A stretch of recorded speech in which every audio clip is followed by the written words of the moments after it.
Hot Coals Theatre Company is bringing a unique style of performance to the stage. After great success at the Edinburgh Fringe Festival, Joe Sargent and Claire Louise English are bringing their show Finders Keepers to the Park Theatre in Finsbury Park. I've been to visit them and to find out what makes their production so special.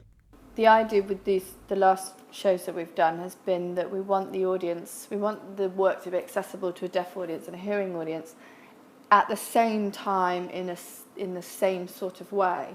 So if you have a text-led piece and you were to have an interpreter to come in, you would make it accessible, but it would be a different experience for the hearing audience and the deaf audience. And often what you're sort of doing is splitting the audience. So what we've tried to do is take away language so that the hearing and deaf audience are experience the story in the same way. So our language on stage is visual and it's physical theatre and clowning. So the story's getting to everyone in a very similar fashion. And how does Finders Keepers achieve that? Yeah, I mean, you can see it's very visual. There's lots of very specific lighting cues. So I mean, it's a nightmare for the poor operator. There's a cue, every 30 seconds or something. So we have lots and lots of sound cues, but every sound cue is linked to either an action on stage, a visual cue on stage, or a light.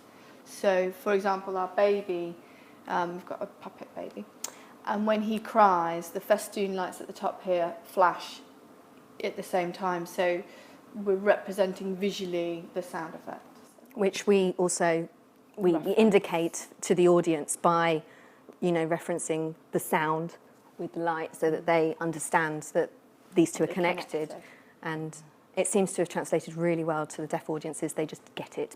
And how do you know when you've achieved it? What is that reaction? Oh, we know when, at the end. Yes. Because there's lots of laughter all the way through, and at the end, hopefully it's quite sad. We've had grown men in the audience. Yeah. And then there's one laugh that comes right at the end of the show, and we know that if we get a big laugh there, we've sort of taken them on the journey, I think. Yeah, exactly. It's every moment you're back, because I'm backstage and I just get goosebumps the moment they laugh at that last bit. I'm like, yes! Yeah. Exactly. Yes. And without giving it away, what's kind of the story? Where are we going on a journey with these characters? I suppose you've got father and daughter, two twits, just living on a junkyard, away from the rest of society, and they discover a tiny baby that's just been left. And they got to figure out how to look after it. Yeah. And they sort of fall in love with it. They do. They really do. And there's a little twist at the end. There's a little twist at the end, but we're not going to let that go. And you're obviously clearly both very ambitious. You've been doing lots of different things. So have you got something in the back of your mind you're thinking, next project? Oh, yeah. Always. Yeah. I think we've got two projects. Two projects coming up. Another brand new show that we'll be creating.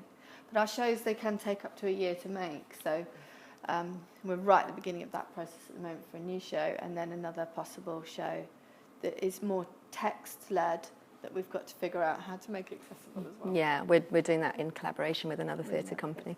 So, because we produce the shows ourselves, we do the whole lot. So it's really nice that we will be able to produce our own show and work in collaboration with another show and just have ball rolling. Yeah. In all sorts of directions. But for the time being, you're here at the Park Theatre a whole month with Finders Keepers. Yes. I wish you the best of luck. Thank you so much for inviting us down to come and have a look round your junkyard. Thank you for coming. Thank you. It's great. You're welcome.